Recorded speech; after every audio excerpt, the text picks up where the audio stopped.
What's good, everybody? It's the Clown with Cap Show. We got NFL Week 11 recap. Really some good games, right? But honestly, I did really freaking bad. I really thought I was going to do really good.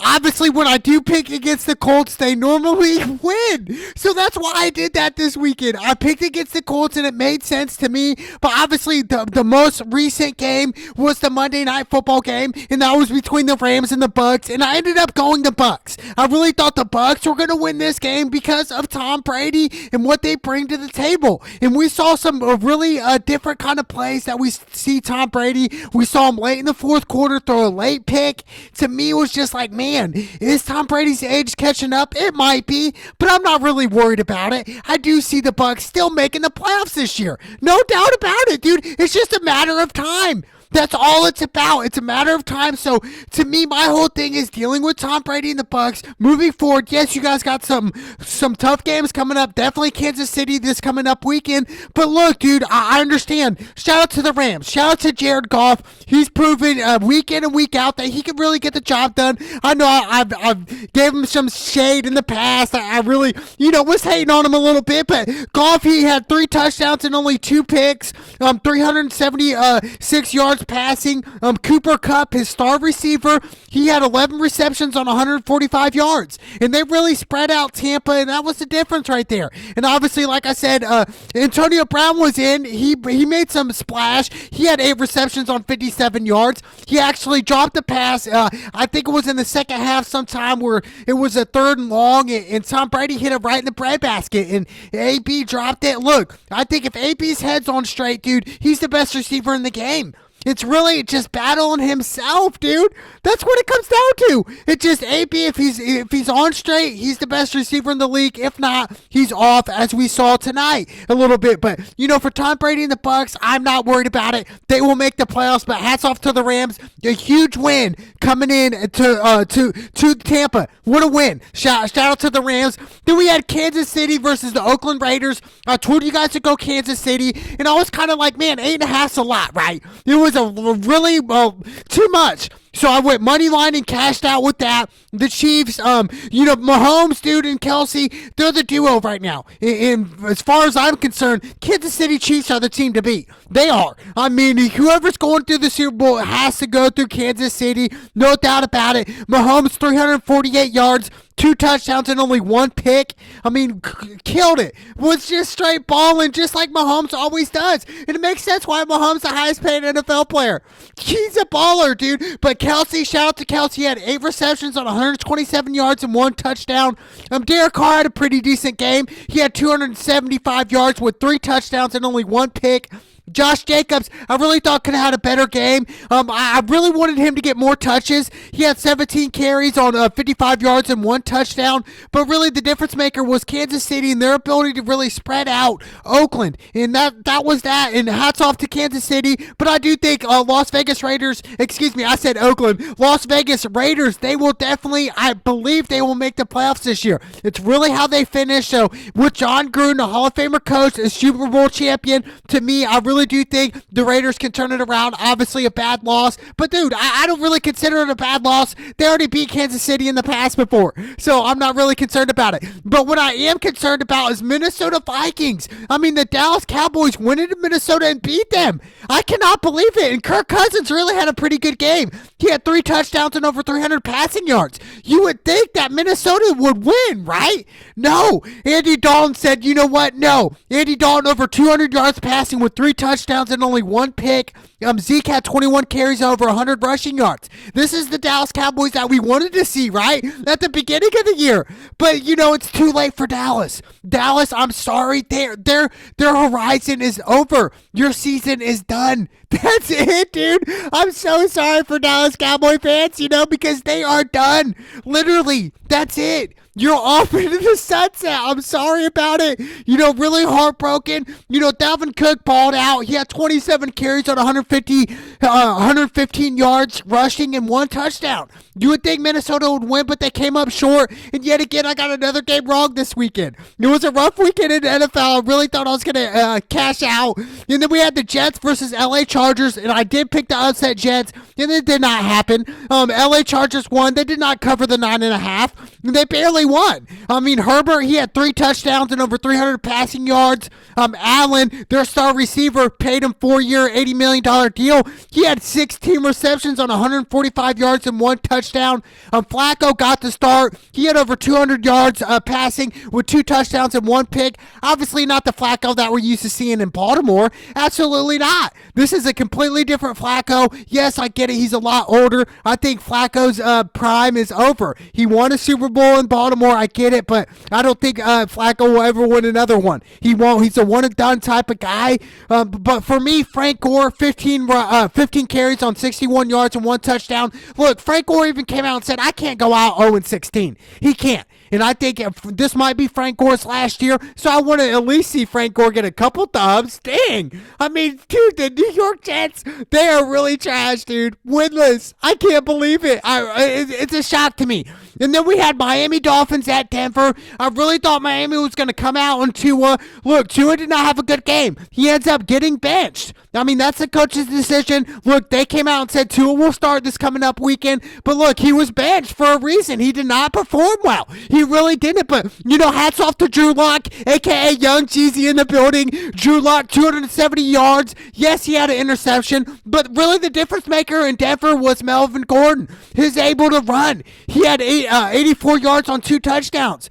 And that was the difference maker right there. And really, Miami had no answer to it. Yes, it was a low-scoring game. I went with the under, which cashed out there. But, 20-13 at Mile High is pretty low-scoring if you think about it. It really is. So, hats off to Denver. I did not see that coming either. But the biggest upset pick of the week that I got right was the Tennessee Titans at the Ravens. This was an upset right here. I thought, the way Tennessee's played Baltimore the past 2 times, they really just did what they did. Ran all over Baltimore. I mean, Derrick Henry was a difference maker. Had the game-winning touchdown run. Derrick Henry is a beast, dude. He had 133 yards with 1 touchdown, like I said, in overtime to win the game. Derrick Henry, I mean, he's the best running back in the NFL. No ifs, ands, or buts about it. He is a beast, dude. Nobody can really bring him down. Let's be honest. Lamar had a decent game. 1 touchdown, 1 pick on 187 yards. But look, dude, they just didn't have an answer for Derrick Henry. And that was that, dude. Ryan Tannehill didn't even need to play good. He really didn't, dude. It was all Derrick Henry, and that's why the Tennessee Titans won. What a big win for Tennessee. I think if Tennessee loses this game, I don't think they make the playoffs now. But now they're looking in. And they're looking nice. No doubt about it. Hats off to the Tennessee Titans. Then we had the Pittsburgh Steelers versus the Jacksonville Jaguars. Yes, I went heavy on Pittsburgh, dude. Rapist Big Ben, he's had a pretty good season this year. He had 2 touchdowns and only 1 pick on 267 yards passing against Jacksonville. But we're talking about the Jacksonville Jaguars. They are trash as well. Their backup, Luton, came in. He threw for 4 interceptions, dude. I mean, where'd they find this guy? Was he on the street? Where was he? In the grocery store? 4 picks against the Pittsburgh Steelers? You're never going to win. Hats off to the Pittsburgh Steelers. They are undefeated, dude. 10.5, they easily covered that. That was easy. To me, I cannot believe it that the Pittsburgh Steelers right now have not lost the game. Who would have thought that? Nobody would have thought that except Mike Tomlin and the Pittsburgh Steelers. And I'm telling you what, Pittsburgh is a big problem coming in. I'm telling you what, big shout out to the Pittsburgh Steelers. Then we had the Lions versus the Panthers. I told you this was a suck bet if you went Detroit. Detroit was 2-point favorites coming in. To me, this was a dumb bet. You should have put your whole house mortgage on it. You should have put your vehicle. You should have put everything on the Carolina Panthers because the Detroit Lions are ass. They really are. I was going to say they're last, but they're trash. They're ass. They're last. They're everything. Detroit Lions suck, dude.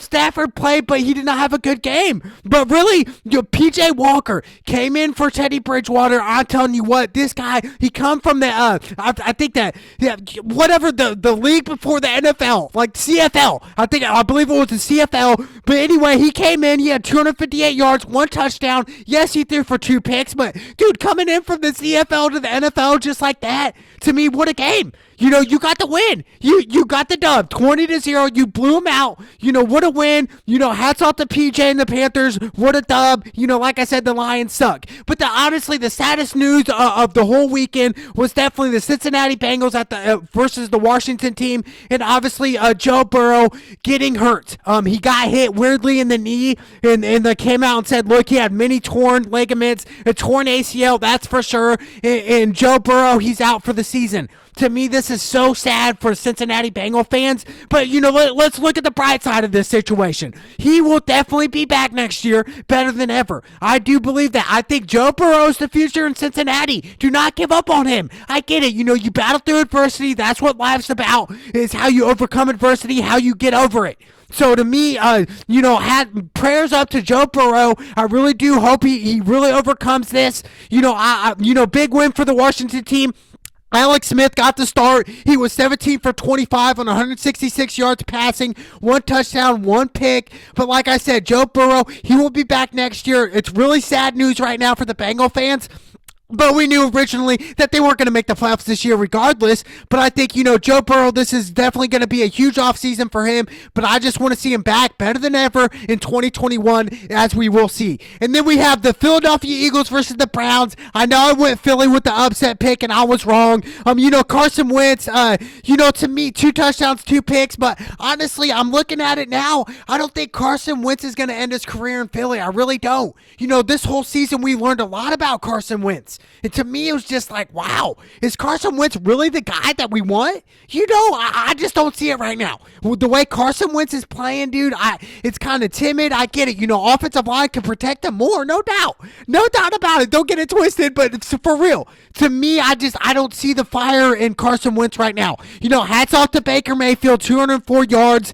Nick Chubb was the difference maker for the Browns. He had 20 carries on 114 yards, and really that's how the Browns won. They controlled the game and controlled Philly and got the win, and they covered the 2.5. 47 was the over-under, went with the under, cashed out. What a big win for the Browns. I mean, who would have thought that the Browns would make the playoffs this past year? I did. I really did. I thought Baker and Odell coming in, obviously Odell out for season, but I think, the Browns can definitely make the playoffs this year, and I think they will. No doubt about it. Then we had the Green Bay Packers versus the Colts, baby. Like I said, every time I pick the Colts, they lose, dude. So every time I go against them, they normally win. That's why I went against them. What a big win in overtime. What a big win. Rodgers, he balled out over 300 yards passing with 3 touchdowns and only 1 pick.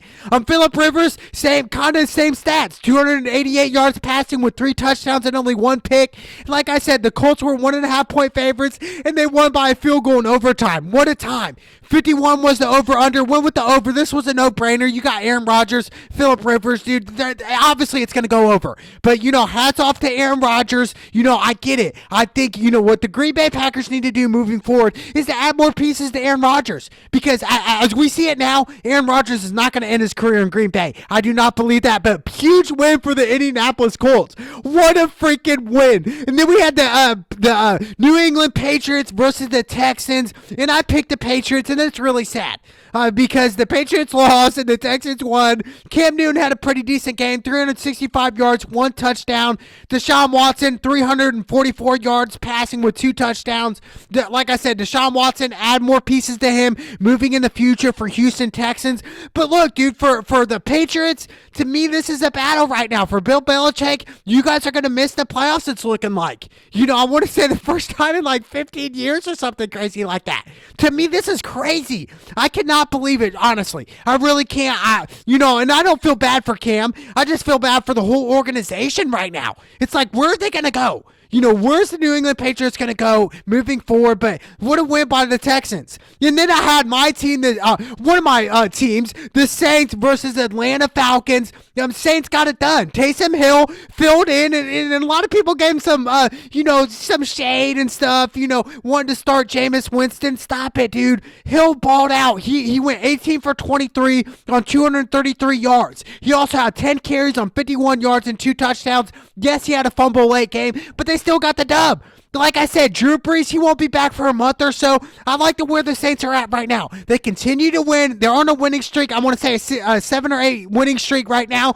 So to me, I'm not really concerned about the Saints because Drew Brees will be back better than ever, no doubt about it, and I cannot wait to that. But obviously, the biggest upset of them all this week was definitely the Tennessee Titans at Baltimore Ravens, and we learned a lot about Tennessee. And obviously, another big upset was the Monday Night Football game, was the Rams over the Bucks. I really thought the Bucks would show out and win this game, but the Rams came out and said, look, they made a statement. Aaron Donald, what a beast, dude. What a freaking beast. And then you got Ramsey on the corner. To me, the Rams are stacked right now, and the Rams will make the playoffs. I believe both these teams from the Monday Night Football game, Tampa and the Rams, they will make the playoffs. It's just a matter of time. But obviously, looking through all my picks this week, it was a rough week. But hey, it's how you overcome adversity, baby. It's the Cloud with Cab Show. It's the NFL. Let's go!